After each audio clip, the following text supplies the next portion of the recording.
everyone, I'm Jeff Hall. I'm here today for the Westford Museum. This is another production from the McLaughlin and Hall team. It is the history of granite quarries in Westford. And what happened was, when Rich and I finished the segment on North Westford, we were looking for another project and realized through our research that probably one of the largest employers in town for over 100 years were the quarries in Westford, and was such a large part of their economy.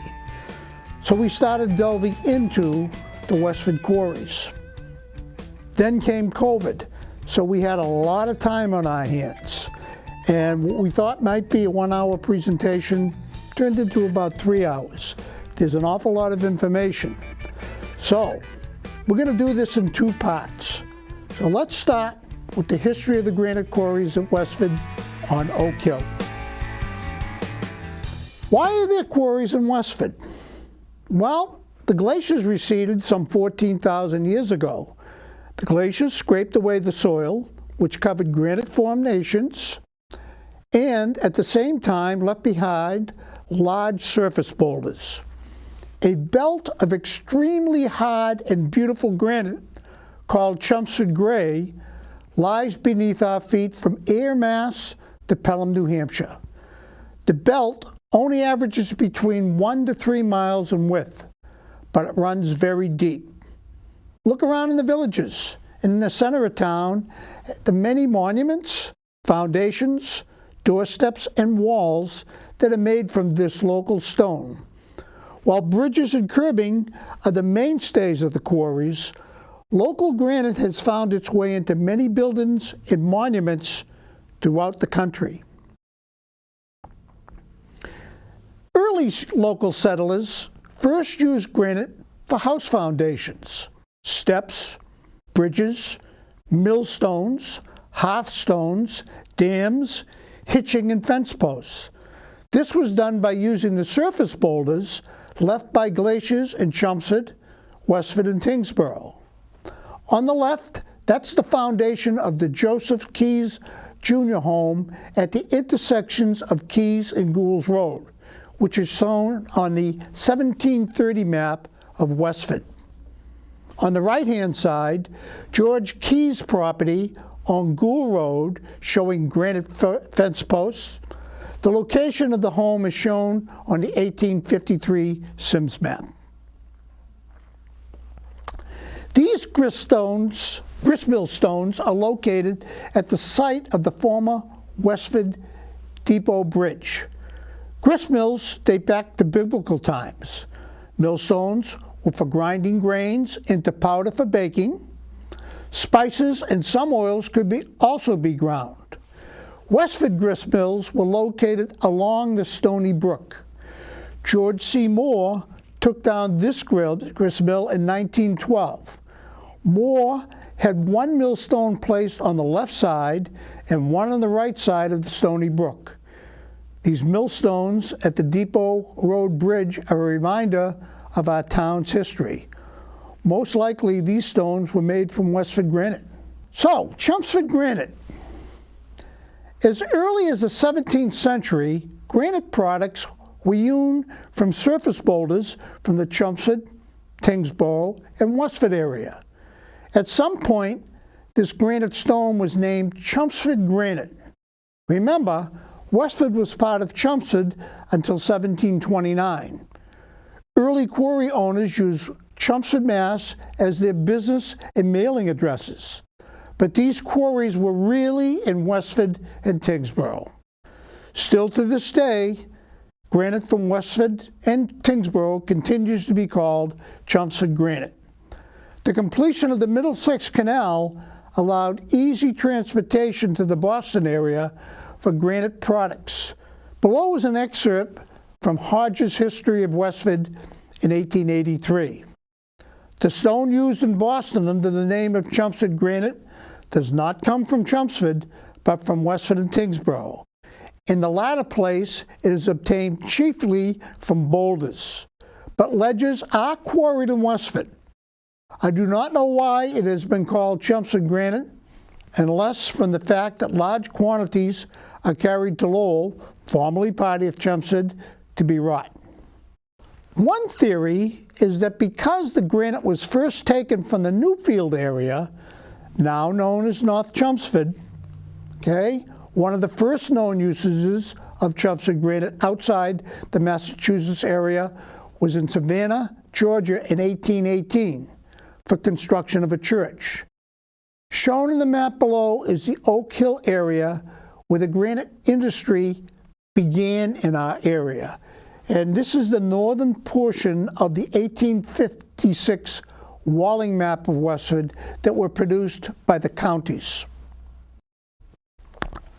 These photos, Boston and Cambridge buildings used Chelmsford granite from Oak Hill, Westford, Tingsboro area. On the left, that's Boston City Hall, built in 1810, and on the right, Harvard University's hall, built 1813, 1815. Also at Harvard, Chelmsford granite was used in the Fogg Art Museum, Lehman, Moore, and Lionel halls. Granite from Oak Hill may have been used in the Middlesex Canal, which was approved in 1793 and completed in 1803. The canal was 27 miles in length, 3 feet 6 inches deep, traveling from North Billerica to Lowell, ending at the Charles River in Charleston, Mass. The canal, when finished, moved granite from Oak Hill to the Boston area. By the 1850s, due to the introduction of the railroads, the canal was in less demand. Eventually, the canal ceased to be used.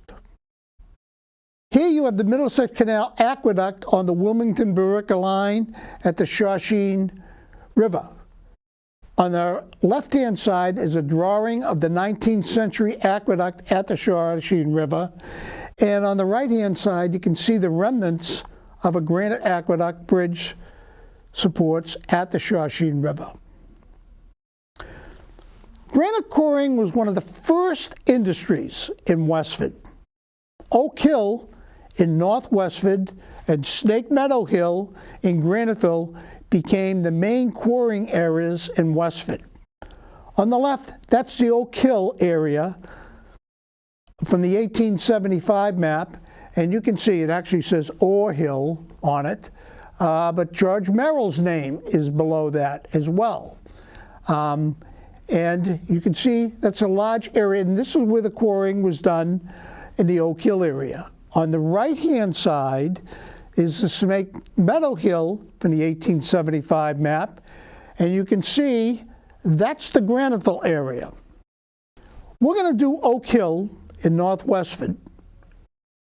Granite quarrying in the early days. Hodgman's History of Westford states that the first granite ledge was opened by Isaac Cocken in 1826 at Oak Hill. You can see the star on the map for Isaac Cocken.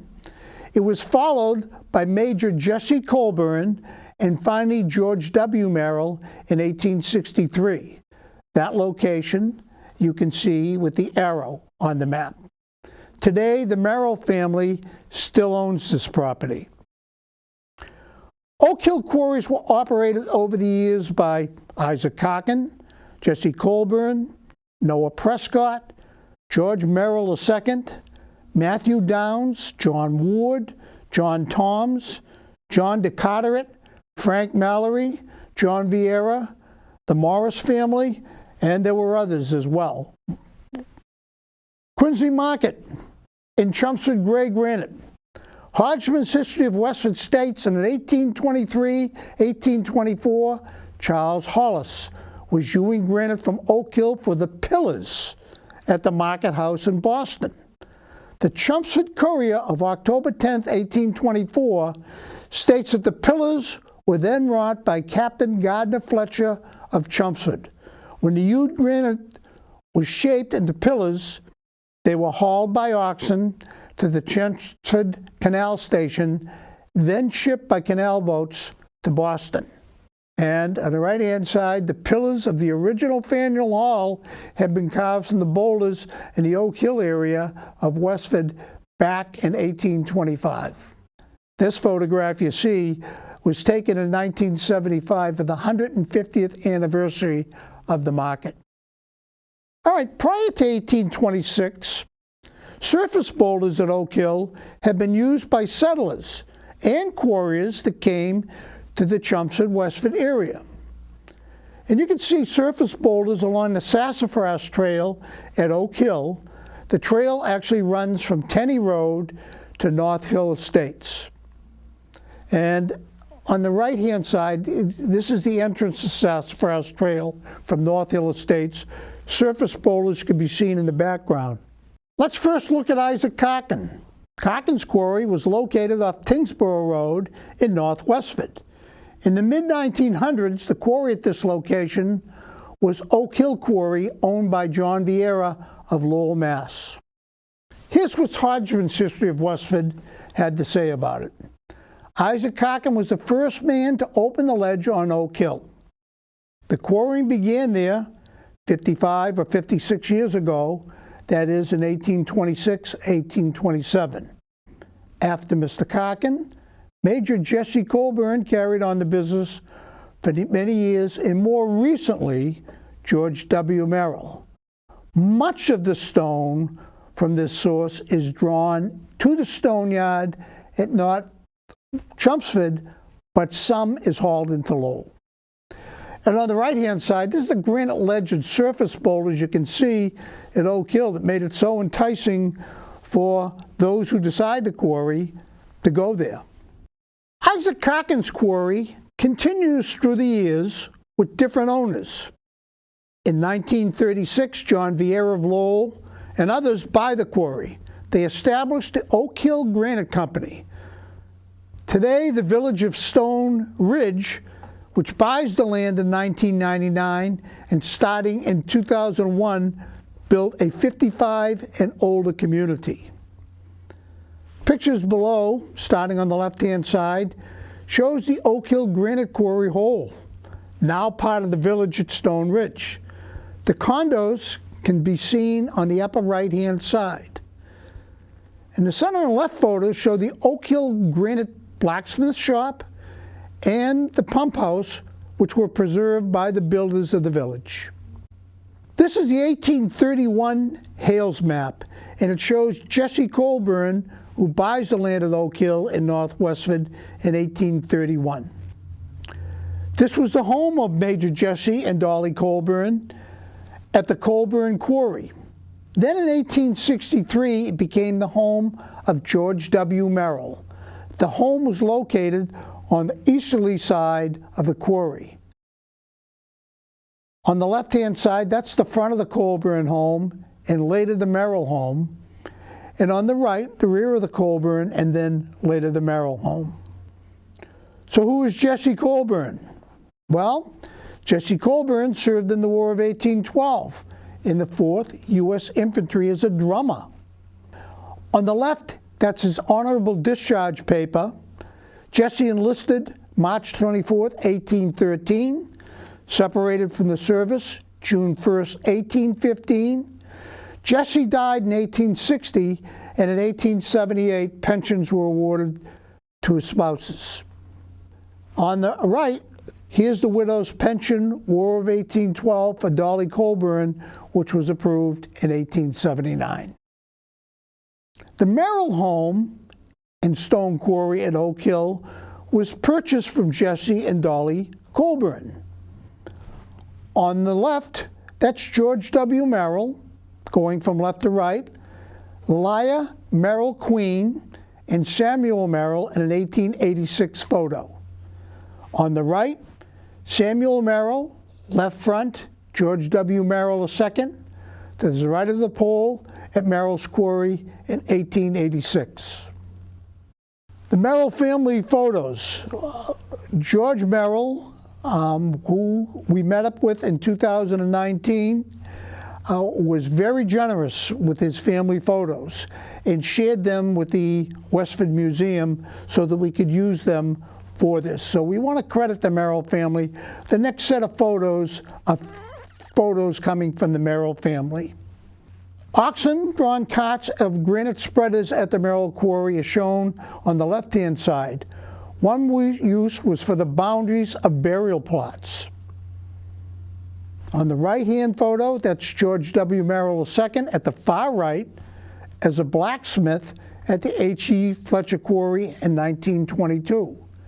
Since the 1890s, the Merrill family has leased their quarry to Frank Mallory, the Morris brothers, and others. The 1950s, on the photo on the left-hand side, that's John L. Merrill and his son David at their quarry in Westford. And on the right, that's the view from the quarry powerhouse overlooking the quarry hole. Morris Brothers granite operation was at Merrill's quarry in the 1960s. The photo on the left, that's the wire saw shed on the left and a 6-foot rotary saw house built by the Morris Brothers on the right. And on the right-hand side, that's granite curbing, storage area of the Morris Brothers. The left-hand photo shows the Merrill family camp built in 1939 and burned by arson in the 1970s. This is where the Merrill family spent their summers vacationing. On the right, that's George L. Merrill. On the left, with 2 other boys in their quarry in the mid-1940s. And here's the Merrill family enjoying their quarry swimming hole. On the left, that's Russell and Grace Merrill. And on the right-hand side, unknown individual, but Marjorie Merrill, who is a cousin, George, Grace, and Russell Merrill, siblings. In September of 2019, George gave Rich McLaughlin a tour of the family quarry, where Rich was able to take photographs and George spoke of the Merrill quarry history. George passed away a few months after that, but he was such a great resource of information that you got from the primary source, which was George himself, because his family had run it, as he said, for years. His obituary on the left-hand side says he served in the U.S. Air Force as a navigator during the Korean and the Vietnam War. Mr. Merrill retired with the rank of Lieutenant Colonel from the Air Force in 1981. And on the right-hand side, that's picture George walking his quarry on September 25th, 2019. We want to emphasize that this quarry is posted no trespassing. Looking at the west wall of Merrill's quarry from what is called the jumping ledge, okay, you can see the jumping ledge is a small portion of it in the lower left-hand corner, and that's the actual ledge on the right-hand side where teens over the years would jump from and cars were ditched in the quarry. Actually, part of Grown Ups 2, the movie, was shot here. At the left is all that's left of the quarry office. And on the right, that's remnants of the compressor and water pump house. And then on the left-hand side, that's one of the Granite quarry workshops. On the right, that's the actual foundation of the original Colburn and Merrill home, as pointed out by George Merrill. Pearly Carkin. The Pearly A. Carkin Quarry of Oak Hill consisted of 18 acres. In 1904, 4.5 acres are deeded to Charles W. Carkin, who operated his own quarry. The plant comprises a derrick and a hoisting engine, a horse derrick, 2 landing derricks, 2 steam drills, and 2 steam pumps. On the left, you see an advertisement from the Lowell Directory, Pearly A. Carkin, granite stone contractor, and as you can see, North Chelmsford as the address. And on the right, there's an advertisement looking for 8 good quarrymen, 20 cents per hour, weekly payments, 4 stone cutters also needed. Apply, PA Cochin, North Chelmsford, Mass. Then there's the Peterson Brothers Granite. The quarry was located at Oak Hill, Westford, and established by two brothers, Carl and Ernest Peterson of Chelmsford, in 1899. This quarry consisted of 31 acres. The brothers sold to Ralph and Harold Fletcher of H.E. Fletcher Granite Company in 1922. As you see, the quarry opened in 1899. The plant consisted of a derrick, a hoisting engine, steam pump. The product is used for trimming, steps, sills, and curbing. Specimens trimmings on school buildings in Newton and Malden, Massachusetts Mills, East Merrimack Street, Lowell. And from the 1915 Lowell Directory, you can see Charles and Peterson, granite dealers. And on the right, from the 1913 Lowell Directory advertisement, Peterson Brothers, dealers in granite, once again, West Chelmsford, Mass. Frank Mallory. The Frank A. Mallory Granite was located at Merrill's Quarry. Mallory leased the rights to the quarry granite. And you can see, once again, from the Lowell Directory, F.A. Mallory, rough and hammered granite, building work, paving, etc., and out of North Chelmsford, Mass. Frank Mallory of North Chelmsford is furnishing 5 million paving blocks for the big paving job that is now underway at this place. That center photo is of Frank Mallory. But the Lowell Sun article from 1941 is rather interesting. Trust fund for two local women. The late F.A. Mallory gives the machinery to the Westford Quarry. Because of his kindness to him, Francis A. Mallory of Lowell, late head of the granite manufacturing concern in Westford, willed all his machinery to the firm of H.E. Fletcher of that town. He must have had a lot of respect for the and a good relationship with the people at H.E. Fletcher for such a generous donation. Then there's the DeCarteret Quarry at Oak Hill, operated by John DeCarteret and his sons. On the left-hand side is a picture of John D. DeCarteret in Tingsboro, Mass. He came from the Isle of Jersey, England, to Westford in 1872. He bought a quarry on Oak Hill in which the DeCarterets quarried until 1955. And once again, some of the ads from the Lowell Suburban Directory, the Carteret Brothers, Granite in 1913, and then again in 1898, all kinds of granite work. On the right-hand side, that's a DeCarteret quarry today. It's located off of Greystone Estates. It is now part of the Westford Conservation Land. By the middle of the 1950s, the DeCarteret quarry property is sold to H.E. Fletcher Company as a future investment.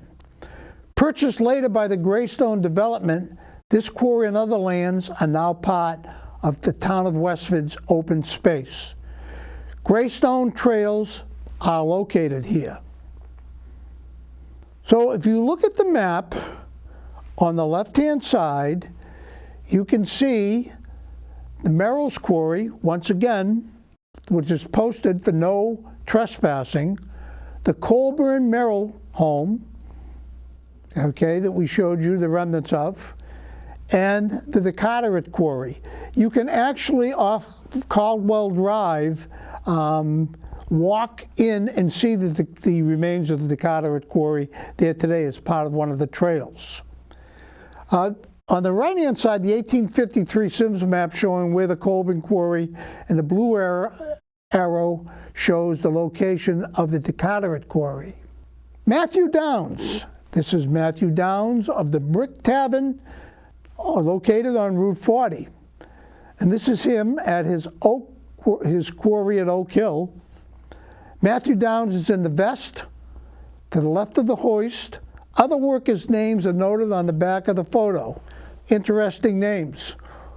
Walter Morris, George Morris, who ended up being the ones who, the Morris brothers, who ended up renting the quarry from the Merrills, Coogan, M.F. Downs, Sheriff Worthen, Trent Downs, and once again, a Carkin, Rolly Carkin. And this was Grandpa's quarry at Oak Hill, which was on the back of the photo. George A. Morris operated his granite business off Tingsboro Road on land leased at Merrill's Quarry. His sons Vernon and George R. Morris followed in their father's profession with the Morris Brothers Granite Company in 1935. On the left you see a Lowell Suburban Directory ad, once again, that Morris rough and hammered granite, curbing and paving is a specialty. And at the bottom it says Quarries at Westford. On the right, like many granite quarries in the area, George Morris did business with the Hildreth Granite Company as well. As you can see, this is dated June 6, 1919, and it says, "We wish you to load and ship at once what 4-inch of Hassam-sized blocks that you have, on which we have paid you 75%. We enclosed herewith bills of loading, which you will use in the making the shipments." And it's signed by the Hildreth Granite Company. In 1959, the Morris Brothers Granite Company established the Forest Road Granite Company on Forest Road, located off Rolling Meadow Lane today. The quarry was previously owned by Allen Bell, who purchased it from Noah Prescott. Velmo Stone was the last one to quarry this area. And on the left-hand side, that's Morris Brothers Granite Company Incorporated, street curbing, you see. And on the right, that is a picture of the quarry as you'd see it today. So Noah and Francis Prescott's home was located at 23 Boston Road. Noah Prescott was a granite dealer, a quarry owner. He was also a peach grower and inventor. He served as a state legislator, selectman, and was burial commissioner. On the left-hand side, that's a picture of the Prescott home in 1900, and the home as it looks today at 23 Boston Road on the right. Hodgman had this to say: "Noah Prescott has a stone yard at Brookside and one at Westford Station, but his chief business is done at Brookside. His quarries are in the north part near Flushing Pond. He employs 12 or 14 men and 4 horses. Annual sales of $7,000. And from the Newton Journal Press in 1893, it says the seizure lines in Needham on land of the Clancy heirs was changed and staked out in order to come to an agreement with the owners. Some 54 granite stone bounds were obtained from Noah Prescott of Westford at the cost of $148. On the right-hand side, you can see some of the work done by Noah Prescott in his inventions. This is a bottle stopper patent from 1878. Noah Prescott passed away in 1900, and tragically his son Philip also died that same year. In the center you can see the Prescott gravestone as it is located, and on the right hand side you have Private Philip Prescott, son of Noah, dies in the Philippine-American War in 1900. Arrived at his home in Westford, the body of Private Philip E. Prescott, late of Colonel E., 46th Regiment U.S. Volunteers, arrived in Westford on Tuesday. As I say, he dies in the Philippine-American War in 1900. The LeMusurier and Vaseline quarries operated from 1913 to 1920, when in 1920, Thomas J. LeMusurier, buys out the half interest of John Vaslin. In 1948, Thomas LeMessurier sells the 10-acre quarry to his three sons, Thomas G., Joshua, and John. In 1953, the brothers purchased the Marinell and Leahy quarries. In 1956, they purchased the Morris Tract. The LeMessurier property now consists of 105 acres. The LeMessurier family still operate their quarry there today. And going back once again to the Suburban Directory ad from 1915, LeMessurier and Vaslin, practical quarrymen, rough and hammered granite, paving, curbing, executed under our personal supervision, Oak Hill Quarry at Westford. LeMessurier Quarry is located today at 100 Ledge Road in the northeast tip of Westford.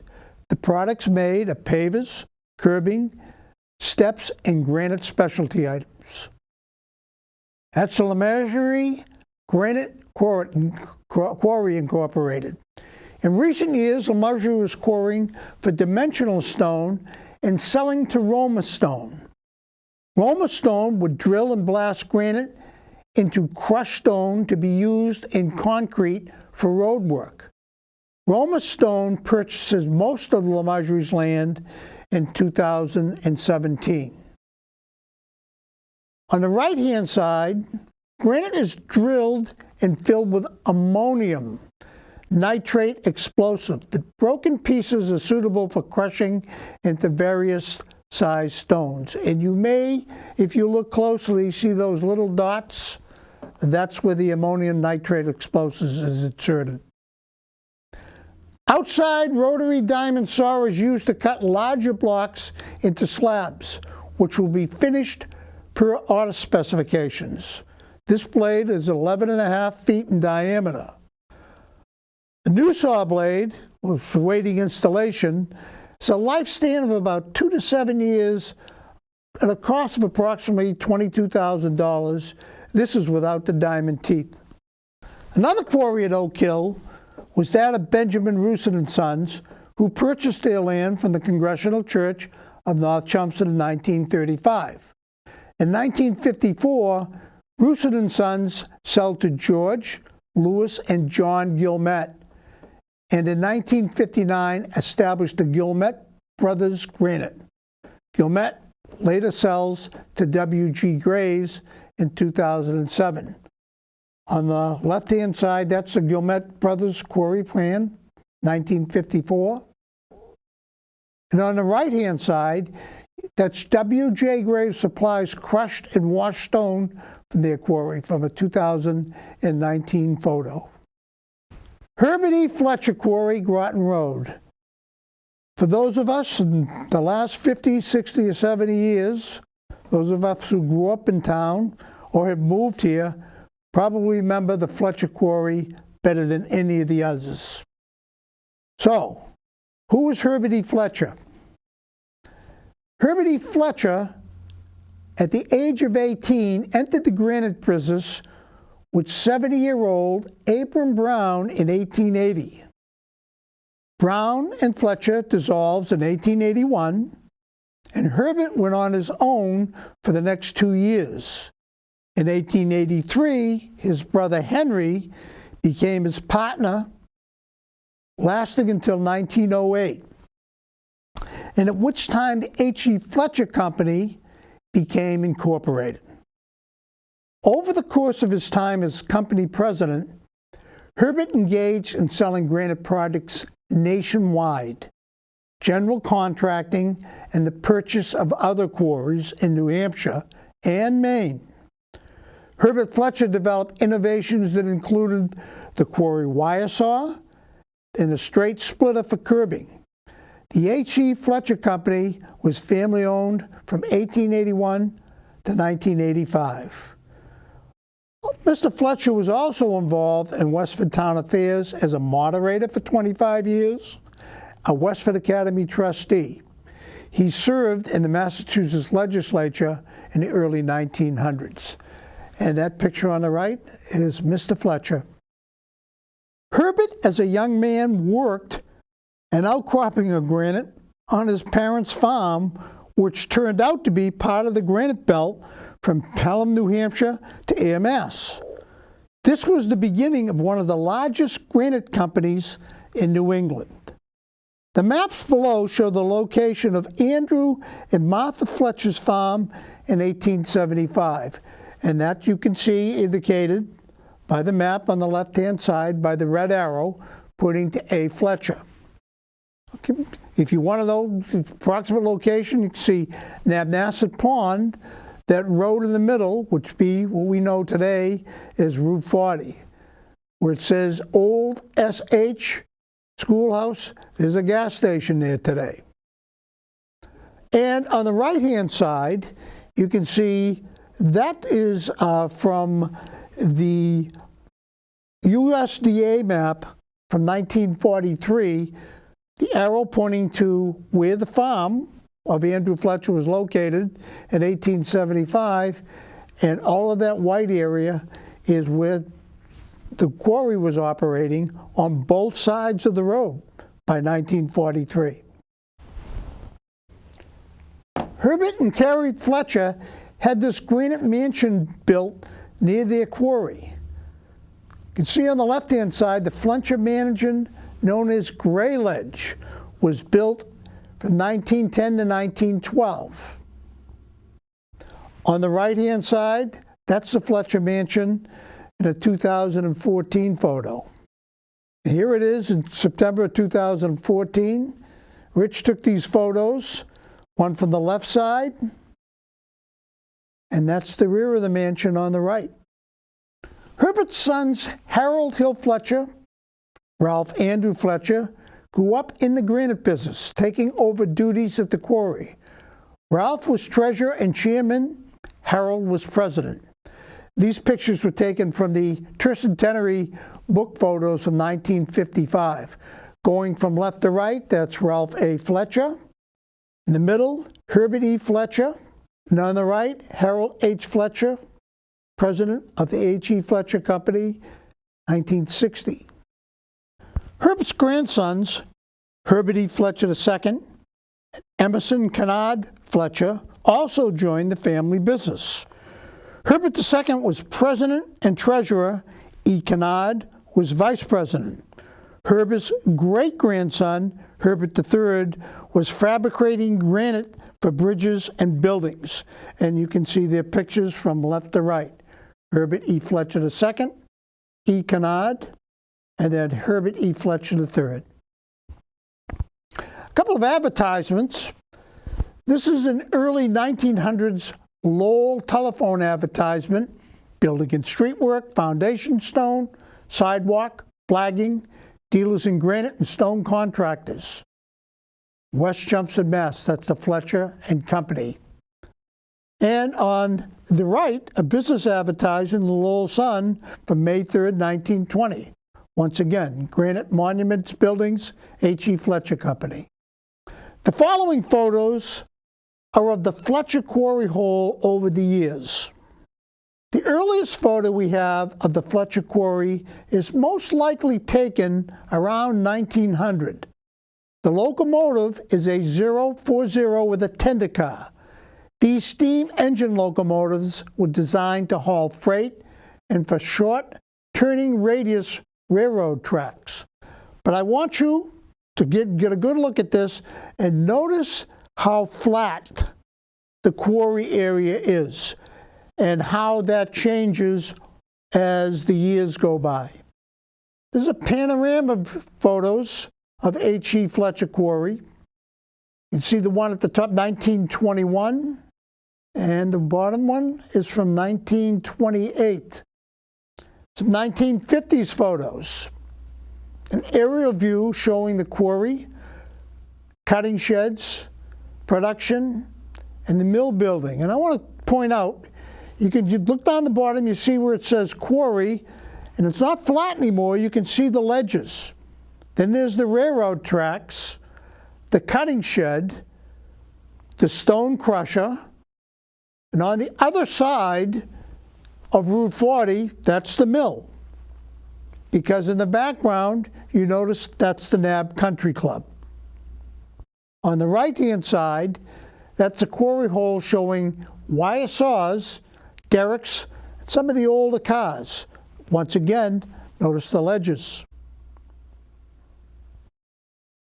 52 photos, that's an aerial view. And on the right-hand side, the quarry hole. How about the 1960 photo? Look at the size of the ledges there on both the left and the right-hand sides. And to give you an idea, take a look at the crane on the one on the right-hand side, that red thing, the top of the derricks, lifting boulders. 1999. Once again, you can see at the top you have a crane lifting boulders and the size of those ledges. Think back to that photo of 1900 and how things changed over the years. 2014.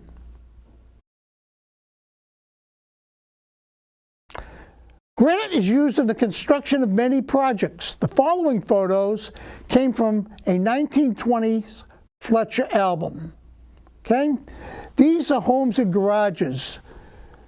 This was from the H.E. Fletcher collection, but I want you to know, we don't know if it was all used chumps of granite in all of these, so the locations of some of these are unknown. Churches and banks, the First Presbyterian Church at Mount Airy, North Carolina, and the Bank of Mount Airy, North Carolina. How about service stations and gazebos? Uncle Buck's Gasoline Garden, Mount Airy, North Carolina, and a granite gazebo with terracotta tile roof. Bridges and bridge supports. One on the left is from Merrimack, New Hampshire, and the one on the right, if you've gone to Newburyport, the Whittier-Newburyport Bridge built in 1951, demolished and rebuilt in 2017. These round granite structures were also part of their photos, although we are not sure of the locations. Granite columns and cornices. These are H.E. Fletcher photos, but we know that the granite here came from the H.E. Fletcher Company. H.E. Fletcher columns that replaced the old ones at the Archives of the United States in Washington, D.C. And you can see on the right-hand side, that's a Greek Ionic capital and a granite pilaster cap. Granite-laid roads. On the left, you see workers laying a circular design road, and on the right, the completed road, although the locations of these are unknown. One of the more interesting projects for the Fletcher granite was replacing the U.S. Treasury building columns in 1908. Fletcher received the contract to replace the columns. The columns were quarried from the Lovejoy Quarry in Milford, New Hampshire, in which Fletcher had acquired a stock interest in 1903. The columns were cut from a single block of granite stone. On the left, this is the description of the back of one of the Treasury column photos, but the focus should be on the picture on the right. That's the Treasury building column being lifted for placement on August 4th, 1908. Remember, these columns came from the quarry, Lovejoy Quarry in Milford, New Hampshire. Here's some additional photos, and you can see the process going from left to right taking place. The column is being lifted. It's a little further up. I almost have it entirely up on the photo on the right-hand side. These are two photos of the Milford, New Hampshire quarry operated by Samuel Lovejoy when the Treasury building columns were cut. Heavy-duty derricks and special flat cars were used to lift and transport the columns. In 1922, H.E. Fletcher becomes the sole owner of the Lovejoy Quarry. On the left, this is one of the 30 Treasury building columns being hoisted onto a flat car for transportation to Boston for the final cutting. On the right, that's the Lovejoy granite postcard circa 1908 with the number 30 painted on the column, the height of 31 feet 8 inches wide, 4 feet 6 inches by 4 feet 6 inches, and said to weigh up to 90 tons in raw weight. This is a postcard from Herbert E. Fletcher to his son, Harold Fletcher, discussing the Treasury columns in 1908, and a stock certificate to Herbert E. Fletcher in 1912. What he's written on the postcard is, the work we are doing here is the portion of the building marked A. They are now setting the columns. HEF, of course, H.E. Fletcher. And the A is the section you can see on the right-hand side of that postcard. And on the right-hand side, the stock certificate showing 3 shares sold by the Lovejoy Granite Company to Herbert E. Fletcher in 1912. Each share was $100. Fletcher Quarry supplied gray granite for the Boston State House addition. The granite was used in the basements of the east and west wings. The left photo shows gray granite being installed. The right photo shows the building with gray granite below and with Vermont marble above. When major jobs like the Massachusetts State Capitol additions were completed, Fletcher Granite would use ads like this to promote their business.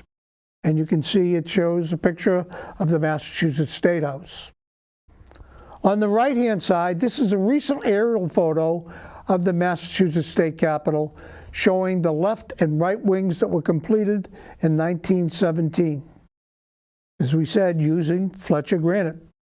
Another Chelmsford Gray Granite project was the Clinton, Mass. Dam and Gatehouse. And below, on the left-hand side, that is a 1922 advertisement. On the right, Fletcher's Gray Granite was used to face the dam, to enhance the look, and to protect the dam from weather. The gatehouse walls are also of Fletcher Granite. And that's a postcard. Wachusett Dam, Clinton, Lower Gatehouse. Here are some Fletcher Granite cutting sheds. Many work sheds were needed for their small and large projects nationwide. The picture on the left, curb cutting, curb splitting, December 6, 1920. And on the right, cutting sheds and granite projects. So look at them all. May 2nd, 1923. The stone crusher grit plant was used to produce different size granite stones for construction projects. These plants can also produce 4 grades of stone grit for poultry consumption. Small to large sizes are named chick, broiler, hen, and turkey. On the left, that's an early Fletcher rock crusher grit plant and rail siding, and this is a Charles L. Hildreth photo from 1930, and a 2014 photo on the right-hand side of the Fletcher grit plant. A major project was the Shrine of the Immaculate Conception of Washington, D.C. This was built with granite supplied by H.E. Fletcher Company of Westford and Milford, New Hampshire. On the left, the shrine idea is conceived in 1846, but the construction didn't start until 1920. On the right, you can see the shrine is completed in 1959 after delays of the 1930s recession and World War II. The shrine can hold 10,000 worshipers. Transportation to Fletcher's Quarry were by walking or by horse, followed by the trolley, which started in 1906, then bus service starting in the late 1920s. On the left, that's a Lowell and Fitchburg trolley, which would bring workers to the quarries from Westford and other towns. On the right, buses like these took workers to the quarries when the trolley lines went out of business, and that's a 1945 bus. Fletcher also supplied granite pavers to businesses, towns, and cities. Take a look at the roads on that left-hand side. Roads could be terrible shape due to ruts, rain, and snow. This is what people had to deal with when traveling. For many years, horses, carriages, wagons, and auto shared the same roads. And that's the result of it. So, in this photo on the right-hand side, Fletcher Granite has supplied the pavers to A.G. Tomasello & Sons, contractors of Boston, and they are laying the granite pavers. This is a 1921 photo.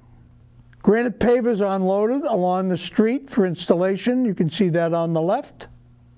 And on the right-hand side, pavers being installed. Notice that the workers are starting halfway up the street, then working both ways.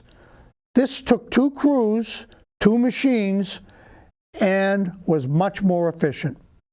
But the statue of Francis Vigo, which was actually sculpted at the Fletcher Granite, 1936.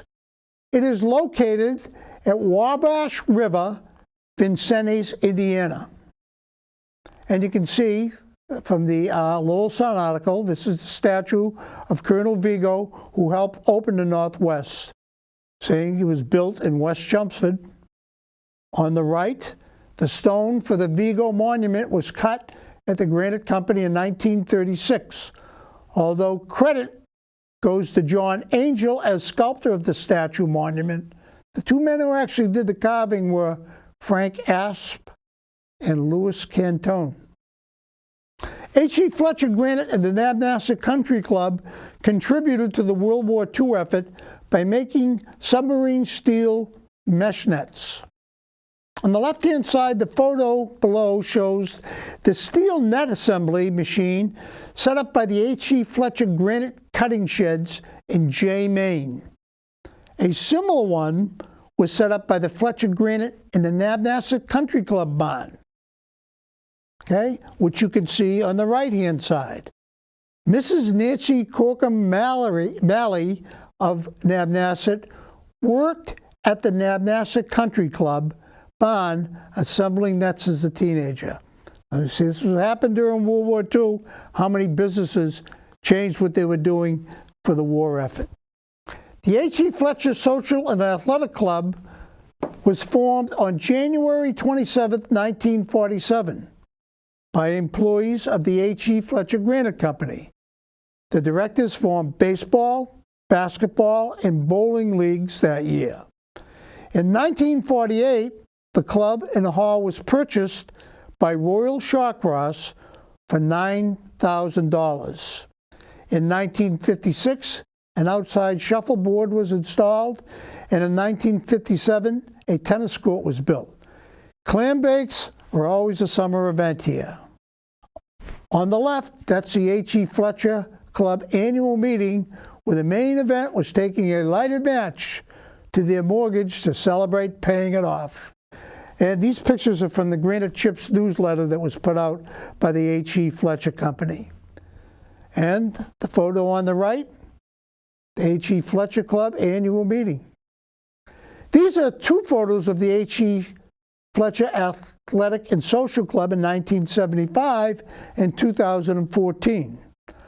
The hall was built by the Abbott Mills in 1921 for community activities for their Brookside Mill employees. Abbott sold to Royal Shawcross in 1944. For a few years it was known as Shawcross Hall. Shawcross operated the Nabnasset Food Locker in the mill across the street. On the left-hand side, that's a 1975 photo. The Fletcher Club continues to operate today at 11 Brookside Road. All right, wire saws were first used in Europe. Fletcher used them in the late 1940s.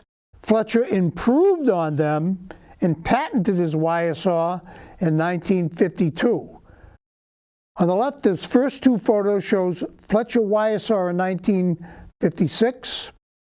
And then on the right-hand side, the wire saw is no longer used. And these photos show the pulleys where the wires would have gone around. Theodore Roosevelt Island, Washington, D.C. On the left-hand side, you can see the description printed on the back of the bowl photo. But what this Theodore Roosevelt Island is part of the National Park System. And below is a press release photo from 1967 showing a bowl on each side from the Fletcher Quarry. H.E. Fletcher donates its steam locomotive 410 and its coal car to the Commonwealth of Massachusetts in 1981, who later donates it to the Lowell Historic Park in 1993. The engine and the coal car were restored, and it now sits at the park at 246 Market Street, Lowell, Mass. Okay? On the left-hand side, that's locomotive 410, which was built in 1911, sitting on a side rail with its tender at Fletcher's Quarry, Westford, Mass, 1979. On the right, locomotive 410 at the Lowell Historic Park. 410 sat at the North Billerica Station Yard from 1981 until moving to Lowell in 1993. Steam locomotive 444 and coal car at the West Chelmsford Station storehouse. It was donated to the Dunkirk Historical Society in 1986 by the H.E. Fletcher Company. After restoration, the engine and the coal car is put on display at the Chautauqua Fairgrounds, Dunkirk, New York in 1987. And on the left-hand photo, you can see the engine loaded on a flat car in January of 1987 for its trip to Dunkirk, New York for restoration. On the right, the tender or coal car being loaded on a flatbed car. A tender carries the fuel, that's the coal, wood, oil, and the water. Locomotive number 444 and coal car at the Chautauqua Fairgrounds, New York in 2016 at 100 years old. On the left-hand side, that's the information marker made from Chelmsford Gray Granite, crediting the Fletcher Granite Company. These photos and this information are from the B&M Bulletin Spring 1979 Railroad Magazine. Okay. The first one is from August of 1947, and it points to the picture on the left. A B&M 100-ton steam derrick lifting the Fletcher steam derrick upright after it toppled over while lifting a heavy granite block. Engine 287 is watching. On the right-hand side, that's Fletcher's locomotive 410 off the tracks at the intersection of Brookside Road and Manassas Street, with a steam derrick attempting to lift it back on the tracks. This is the dedication ceremony of the new 1953 GE diesel locomotive. Locomotive number 7 replaced steam locomotive 444 in mid-July of 1953. Once again, this is from Granite Chips, the news magazine for H.E. Fletcher. On the left, employees gathered to see Herbert Fletcher and hear his son, Ralph Fletcher, give a short speech about their new work engine. Dave Bilson christened the locomotive with a bottle of champagne. The locomotive's name is Team.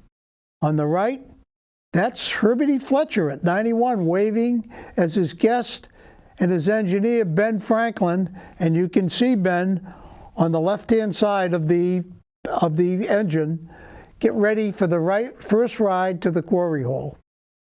In this photo, GE diesel switcher number 7 is hauling 2 cars of granite out of the quarry in December of 1971. Fletcher's Granite's 80-ton diesel switcher number 7 has been used in their quarry for many years. On the left-hand side, that's a switcher on the Fletcher Spur line in 1985, and on the right, that's the switcher at Gilson's Crossing on October 2021.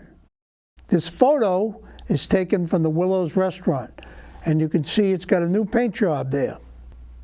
Here's a remnant of the past is this old caboose at the quarry used as the yard office today.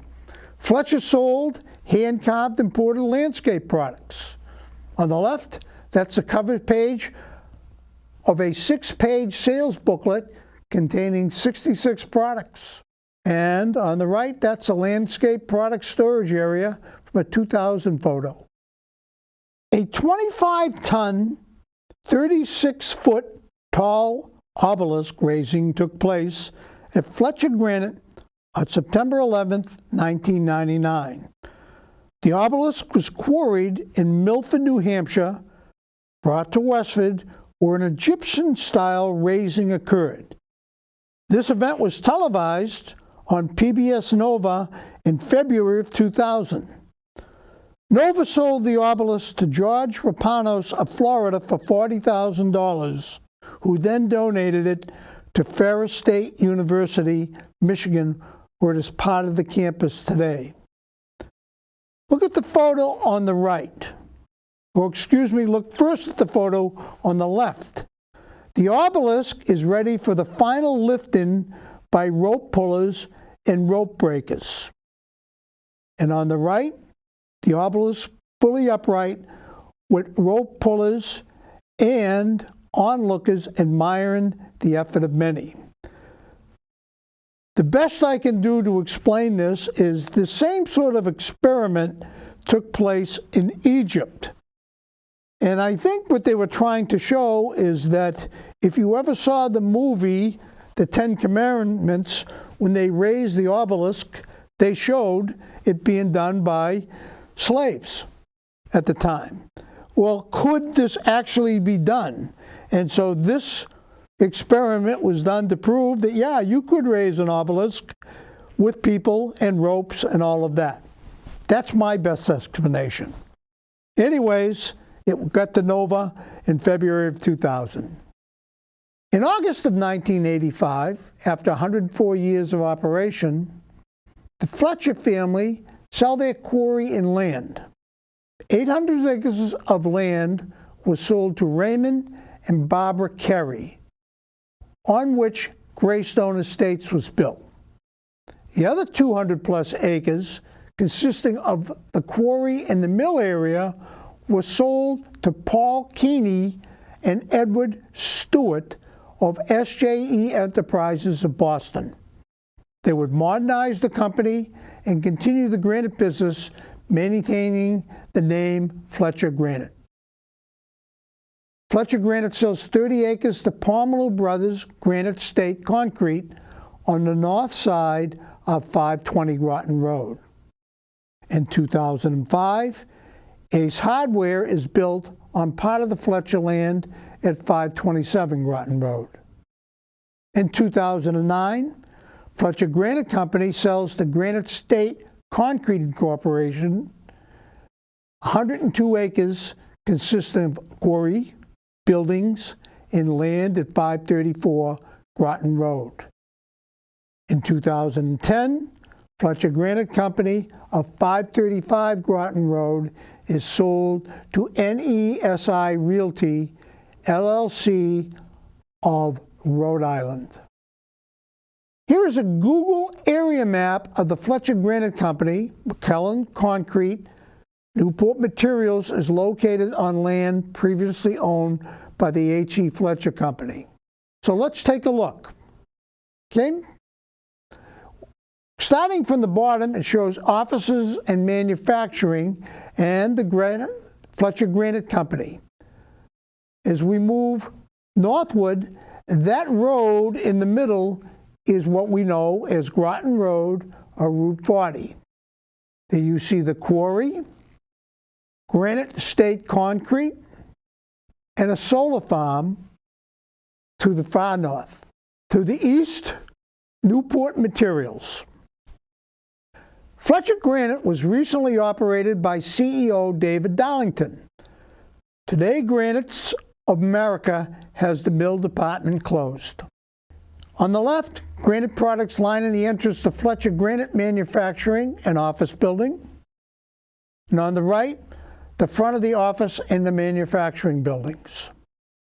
Today, the Granite State Concrete Company of J.G. McClellan operates at 520 and 534 Groton Road. This is on the north side of the Groton Road on the former property of H.E. Fletcher Company. And then there's Newport Materials. The entrance off of Groton Road near the Chelmsford line. The operation is located in Westford and Chelmsford. It is an aggregate recycling and processing company located in the oldest active quarry in the United States. We wish to thank the following people, families, and companies for contributing to the history of Westford Quarries: the George Merrill family of Chelmsford, the Warren Palmer families of Westford and Groton, Connie Rogers, descendant of Benjamin Palmer, H.E. Fletcher family, the Fletcher Granite Company, Graniteville Materials, and LeMargerie Granite Company. Hope you enjoyed the history. Please visit and support the Westford Museum, and be looking forward to part 2, which will cover the quarries in Graniteville.